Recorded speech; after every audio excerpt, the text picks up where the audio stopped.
दोस्तों, आज मैं आपको ऐसे पिता की कहानी सुनाने जा रहा हूँ जिसकी ये जिंदगी खुद एक तपस्या थी। एक ऐसे इंसान जो खुद फटे पुराने कपड़े पहनकर भी अपने बेटे को ब्रांडेड कपड़ा ला के देता था, जो खुद भूखा सो गया लेकिन बेटे को कभी भूखा नहीं रहने दिया।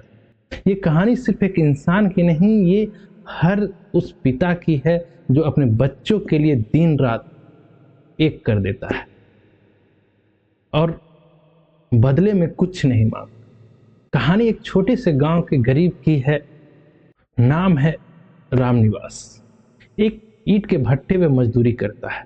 दिन भर धूप में जलती है, ईंटों के बीच में पसीना बहाता है और शाम को घर लौटता है जहां उसका छोटा बेटा राजू उसका इंतजार करता है। सिर्फ राजू 5 साल का था, लेकिन उसकी आंखें में बड़े सपने थे। एक दिन उसने पूछा, पापा, मैं बड़ा होकर इंजीनियर बनूंगा, क्या आप मुझसे पढ़ा पाएंगे? पिता मुस्कुराए, बेटा तू पढ़ेगा तो चाहे कुछ हो, मुझे दिन रात काम क्यों ना करना पड़े, मैं पढ़ाऊंगा। उस दिन से रामनिवास की जिंदगी एक मकसद बन गई थी, अपने बेटे के सपनों को हकीकत करने का। रामनिवास 2 शिफ्ट में काम करने लगे, कभी ईंट के भट्टे पे तो कभी खेत में। उसका शरीर थकता रहा लेकिन उसका हौसला नहीं थका। बेटा का फीस, किताब, यूनिफॉर्म सब कुछ जुटाने की कोशिश कर रहा था। एक बार स्कूल का एक फील्ड ट्रिप के लिए 500 रुपये चाहिए थे। राजू मासूम था क्योंकि वो जानता था कि पिता के पास पैसे नहीं होंगे। राजू, पापा कोई बात नहीं, मैं नहीं जाऊं। लेकिन उस रात रामनिवास बिना कुछ कहे घर से निकल और गांव में बर्तन धोने लगा। रात भर काम किया और सुबह राजू को 500 रुपये थमा दिया। राजू बहुत आश्चर्य था, पापा पैसे कहां से आए हैं? पिता मुस्कुराए, भगवान ने भेजा है, तू मजे कर। वक्त गुजरता गया, राजू कॉलेज पहुंच गया था, शहर में एडमिशन था।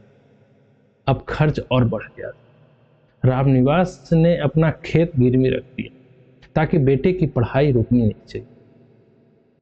ठंडे के दिनों में रामनिवास फटे स्वेटर भी काम पे जाया करता था, लेकिन बेटे को नई जैकेट भेजा रहता था।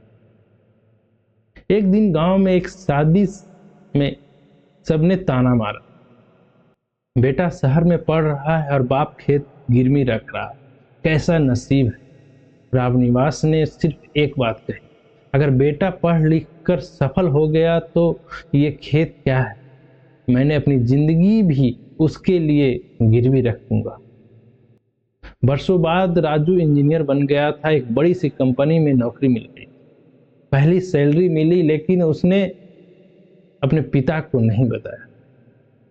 धीरे धीरे राजू की जिंदगी में शहर चमक दमक आ गई थी, नए मोबाइल, नए कार, नए दोस्त। पिता ने कई बार फोन किया लेकिन कॉल कट कर दिया। एक दिन रामनिवास गांव से शहर आया बेटा से मिलने के लिए, लेकिन वहां पहुंचते ही गार्ड ने रोक दिया।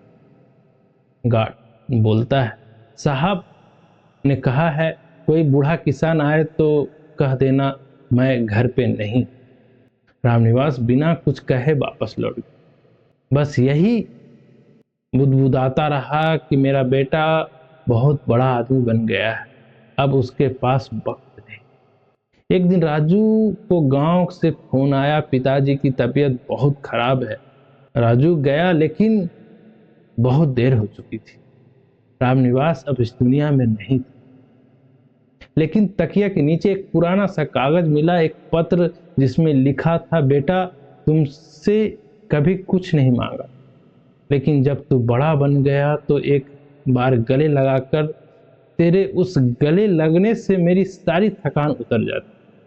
राजू उस दिन फूट फूट कर रोया, लेकिन तब तक वो आवाज, वो साथ, वो हाथ जा चुका था।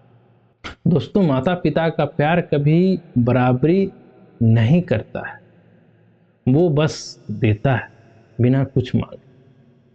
अगर आपके पिता आज आपके साथ हैं तो उन्हें गले लगाएं, उन्हें कहिए पापा आप मेरे दुनिया हैं। क्योंकि कुछ रिश्ते एक बार चले जाएंगे तो सिर्फ याद रह जाएंगे।